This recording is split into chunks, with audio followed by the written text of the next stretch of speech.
The storm rolled over the city like a living thing, slamming sheets of rain against the pavement and rattling street signs until they clanged like warning bells. By the time Mark pulled up to the towering glass building, his old pickup groaned as if it were protesting the weather just as much as he was. The wipers struggled to keep up, and the world beyond the windshield blurred into streaks of silver. He killed the engine and took a breath, exhausted from the emergency call, from the long week, from everything. But then he glanced at the little girl in the passenger seat, hugging her stuffed fox and blinking sleepily at the storm, and he reminded himself why he pushed through nights like this. "You ready, Bug?" he asked. Lily nodded, though her fingers tightened around the fox. She hated thunder, always had since she was 4, but she insisted she could handle it as long as she was with him. He grabbed his toolbox, then scooped her up before her boots even touched the flooded ground. She tucked her face into his shoulder as lightning cracked sharply overhead. Inside, the lobby was lit only by emergency strips casting long reddish shadows across the marble. Phones were dead, the computers black, the security turnstiles frozen. A few employees huddled near the reception desk, their voices low with a mix of annoyance and worry. The receptionist nearly leapt to her feet when she saw him. "You must be the generator tech," she said, her voice strained. "Mark Alvarez," he replied. "Where's the unit?" "Basement. It's not good down there." He didn't expect it to be. A blackout in a building like this meant something serious had blown, and the storm outside practically guaranteed soaked circuits or burnt wiring. He set Lily down so she could walk beside him. Her boots squeaked with every step, echoing strangely in the quiet hallways. It reminded him of all the nights he had brought her to late jobs. Never ideal, but life didn't always wait for babysitters or perfect schedules. She never complained. She just held his hand and pretended they were adventurers exploring dark castles. They took the stairwell down. Rainwater had seeped in through a crack somewhere, forming narrow rivulets along the steps. The air grew warmer, thicker, humming faintly from machinery still trying to stay alive on emergency power. Then they pushed into the generator room, and Mark immediately smelled the problem. Acrid, metallic, burnt. The big industrial generator sat silent like a wounded beast. A single overhead bulb flickered in an unsteady pulse, as if it too was clinging to life. Mark crouched beside the machine, set his toolbox down, and opened the panel. The wiring told him everything. Someone had bypassed too much, ignored wear, probably patched up issues with temporary fixes that were never meant to last. He sighed and rubbed the bridge of his nose. Lily sat at the bottom of the staircase, swinging her small legs, whispering things to her stuffed fox. She wasn't scared now, just watching him with that patient trust only children seemed capable of giving. Every so often, lightning flashed somewhere above them, illuminating the basement with a burst of eerie white that made the shadows jump like startled animals. Then footsteps clicked on the stairs, firm and rapid. Not nervous, not hesitant, someone who moved with purpose even in a blackout.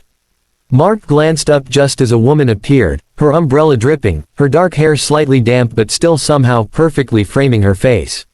She carried the kind of presence that filled a room before she even spoke. "Is he here?" she asked, breath only a little short, as though she'd rushed. The receptionist stepped forward. "Ms. Carter, this is the technician." Mark got to his feet, suddenly aware of the mud on his jeans, the rain plastering his jacket to his skin, the tired scruff on his jaw. This had to be the CEO he'd heard about, the woman who ran 3 companies, negotiated million-dollar contracts before breakfast, and probably didn't spend many evenings in flooded basements. She stepped closer, eyes sharp but worried. "Our servers, security systems, everything is down. Can it be fixed?" He nodded, gripping the edge of the generator panel. "I'll get it running." And even in the dim flicker of the failing bulb, he saw the relief wash across her face like light returning to a room. Scene 2 expanded, approximately 600 words, no headings, no ending sentence. Mark rolled up his sleeves, the fabric sticking to his arms from the rain, and leaned deeper into the generator's open panel. He could feel her eyes on him, the CEO's, sharp and assessing at first, then softening with every minute she watched him work. He wasn't used to executives hovering.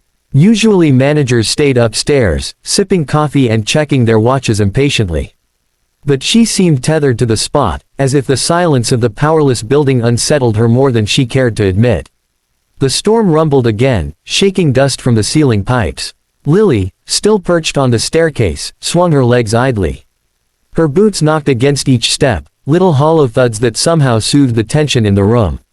She wasn't afraid anymore, she was observing everything with that quiet, serious expression she wore when she sensed adults were worried. Her fox sat on her lap like a tiny guard dog. "You're doing this alone?" the CEO asked suddenly, almost startled by her own curiosity. "Pretty much," Mark said without looking up. "This model's not too bad once you understand its moods. Machines have moods." He smiled faintly. "Only when people treat them wrong." A faint, embarrassed breath escaped her. "I think that's exactly what happened here." He glanced back at her. She had folded her arms, but not in annoyance, more like someone bracing against guilt. He recognized that look: executives who discovered shortcuts their staff took to save money, or deadlines rushed at the wrong cost. She wasn't trying to blame anyone. If anything, she looked like she blamed herself. "I'll replace the regulator," he said. "It's fried. Connectors are soaked too." She nodded. "Use whatever you need. No budget constraints." That was a new one. He'd heard budget constraints from every direction lately. He reached into his toolbox, pulling out the spare regulator he always kept for emergencies just like this. His hand brushed past a few crayon marks Lily had drawn on the inside lid. Sunflowers, mostly. She insisted they were lucky. Behind him, Lily slid off the steps and carefully tiptoed closer. "Daddy, is the generator sick?" "A little," Mark murmured. "But we're helping it feel better." "Ms." Carter's expression softened instantly. She lowered herself to Lily's level, knees touching the cold concrete floor without hesitation. "Do you help your daddy a lot?" "All the time," Lily said proudly. "Sometimes I hold the flashlight. And sometimes I say, 'Good job,' because grown-ups forget to hear that." The CEO's laugh was warm and surprisingly gentle. "She's wise. She's a handful," Mark said, but his voice carried affection more than complaint. For a moment, all three of them stayed like that, the grown-ups surrounding the silent machine, the child leaning between them, the storm rumbling like distant drums overhead. The flickering bulb buzzed once, twice, as if it, too, was listening. Mark rewired the connectors, sealing off the damaged sections, fingers moving with practiced certainty. Sweat mixed with rain on his forehead. The basement felt like a cave, dim, thundering, intimate. Every time lightning flashed through the tiny window high on the wall, he could see her watching him, her face illuminated for a heartbeat before melting back into shadow. He tightened the last screw, exhaled, and reached for the switch. The generator sputtered, coughed, then roared awake in a deep, growling hum that vibrated through the floor. Lights above steadied. The flickering bulb brightened to full strength, washing the room in warm gold. Somewhere upstairs, machinery kicked into motion, printers rebooting, servers humming to life. The CEO closed her eyes briefly in relief, a soft sound leaving her lips. When she opened them, she looked at Mark like he had just pulled the whole building back from the edge. Lily clapped her hands, delighted by the sudden brightness. Mark wiped his hands on his jeans, suddenly aware of the quiet between them and how the storm outside no longer felt threatening but distant, contained. The crisis was over, but something else had settled in its place, something he couldn't name yet. Here is Scene 3 expanded to approximately 600 words, no headings, no ending sentence. The elevator doors slid open with a slow metallic sigh, their lights flickering back to full brightness thanks to the newly revived power. Mark hesitated before stepping in, half expecting the CEO to return to whatever important work waited upstairs. But instead, she gestured for him and Lily to go ahead, then stepped in with them, as if she didn't want this moment to end just yet. Lily rushed in first, her boots squeaking cheerfully against the polished floor of the elevator. She pressed herself to the back wall, holding her toy fox up to look at their reflections. Mark stood near her, toolbox in one hand, the weight of exhaustion and adrenaline still pulsing through him. Ms. Carter remained near the panel, her presence filling the small space in a way that made the air feel warmer. The elevator began to rise. Mark felt the subtle shift beneath his feet, the familiar hum of machinery working again, his handiwork humming through the whole building. He allowed himself a small breath of pride. It had been a tough year, a constant grind of late-night calls and childcare juggling, and moments like this, moments where he actually fixed something big, reminded him he wasn't failing at everything. "You work very calmly, Ms. Carter said, breaking the silence. "Most contractors panic when the entire building depends on them." Mark shrugged lightly. "Panicking doesn't make the wires reconnect themselves." She smiled. It wasn't the polished, professional smile he'd seen in articles about her. It was softer, almost shy, and for some reason that made him shift his weight awkwardly, like he didn't know where to put his hands anymore. Lily, oblivious to the shifting mood, moved closer to the CEO, her fox tucked under her arm. "Are you the boss of everyone?" she asked in her tiny, curious voice. "In this building, yes, Ms. Carter said, bending slightly to meet her eyes. "But don't tell anyone, I only pretend to know what I'm doing." Lily giggled. "Daddy pretends too." Mark coughed. "Hey now, I know at least some things. He knows how to fix big machines," Lily announced proudly, touching the CEO's arm as if sharing a secret. "And breakfast. And hair braids when he tries hard." Ms. Carter's gaze flickered to Mark, and something warm stirred behind her eyes, sympathy, admiration, something quieter and more dangerous. "That's a lot of important skills," she said softly. The elevator passed the 10th floor, rising through the building's newly restored glow.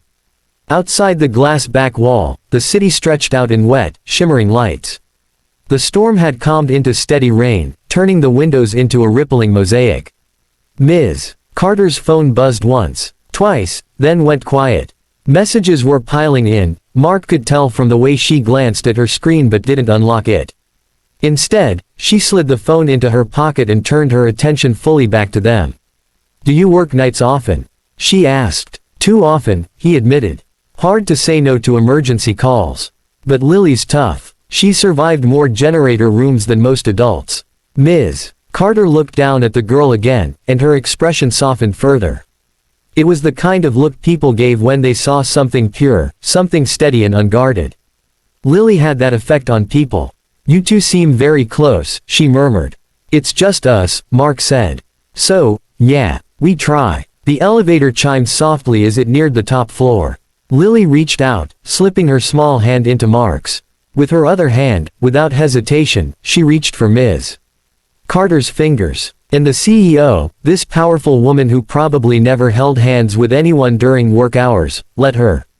For a few seconds, all three of them stood like that, linked together in the warm humming light, the storm fading behind them, the moment stretching into something neither Mark nor Ms. Carter dared to name yet here as Scene 4 expanded to approximately 600 words, no headings, no ending sentence. Dash. By the time they reached the lobby again, the building no longer felt like a cavern of shadows. It glowed with soft, steady light, hallway sconces humming quietly, monitors upstairs flickering back to life, the distant whir of servers stabilizing behind closed doors. The storm had weakened into a curtain of gentle rain outside the glass entrance, drops sliding down the windows like silver threads. Mark set his toolbox down near the reception desk, rolling his shoulder to ease the ache that came from hours of crouching and lifting. He expected the CEO, Ms. Carter, to thank him quickly and rush off to handle the 100 things waiting for her now that the crisis had passed. But she didn't seem in any hurry at all. She lingered near Lily, who had placed her stuffed fox carefully on the marble counter as if it were an honored guest. The receptionist gave Lily a small sticker from a drawer, shaped like a lightning bolt. "For bravery," she explained. Lily accepted it solemnly, then grinned and stuck it to her boot. Ms. Carter knelt down beside her, ignoring the fact that her expensive suit would probably crease. "You did very well tonight," she said. "Thank you for keeping your daddy company." Lily rocked on her heels, glowing with the praise. "Daddy always says everything's easier when someone believes in you." Mark felt heat crawl up the back of his neck. "Lily, it's true," she insisted, turning to him with that little frown she made when he tried to be modest. "You say it all the time." Ms. Carter's eyes drifted to Mark then, and for a moment neither of them looked away. The lobby lights reflected in her irises, warm and gold. Something unspoken flickered between them, something that had been building all evening, from the moment her heels clicked down the basement stairs with urgency and hope tangled together. A team of assistants rushed in through the front doors, umbrellas dripping, carrying tablets and folders. The storm had kept them stranded in other departments, and now they approached her with frantic energy, throwing updates her way. She held up a hand, just enough to pause them, never breaking eye contact with Mark. "I'll handle everything in a moment," she told her staff without turning. Her voice was calm, firm, final. The assistants exchanged looks. No one dared argue. Lily tugged on Mark's sleeve then, her face unusually serious. She leaned close, her small fingers curling around his wrist. He bent down so he could hear her over the soft rumble of electronics. Rebooting behind the walls. She pointed toward Ms. Carter, eyes shining with a certainty far too old for her 7 years. "Daddy," she whispered, her breath tickling his ear, "she's my mom. Marry her." Mark nearly choked on his own breath. He whipped his head toward Lily, eyes wide, but she only nodded once, as if delivering a royal decree. The simplicity of her tone made the words hit harder, not playful, not teasing. Just a child stating a truth she felt with her whole heart. Ms. Carter blinked in surprise. She had obviously heard the whisper, even though Lily thought she hadn't. Her cheeks colored a delicate shade of pink he had never imagined on someone so composed, so untouchable in her calm authority. She looked briefly stunned, not offended, not awkward, just caught off guard in a way that made her human in an instant. Mark opened his mouth, fumbling for something to say, something that would smooth over Lily's bold declaration, but no words came. Not a single one. And maybe the silence was better anyway, because Ms. Carter wasn't stepping back. She didn't laugh it off or rush to correct the child. She just stood there, breathing softly, her eyes warm, her expression gentle in a way he had never seen from her. Lily, completely satisfied that her job was done, picked up her fox and marched confidently toward the glass doors to watch the rain, humming under her breath. She left the two adults frozen in a moment neither knew how to escape. Ms. Carter finally spoke, her voice soft and strangely fragile for a woman who usually spoke in boardrooms and negotiations. "She's very perceptive," and the way she said it made Mark feel the ground shift gently beneath him, like something new, something terrifying and hopeful, had just quietly begun.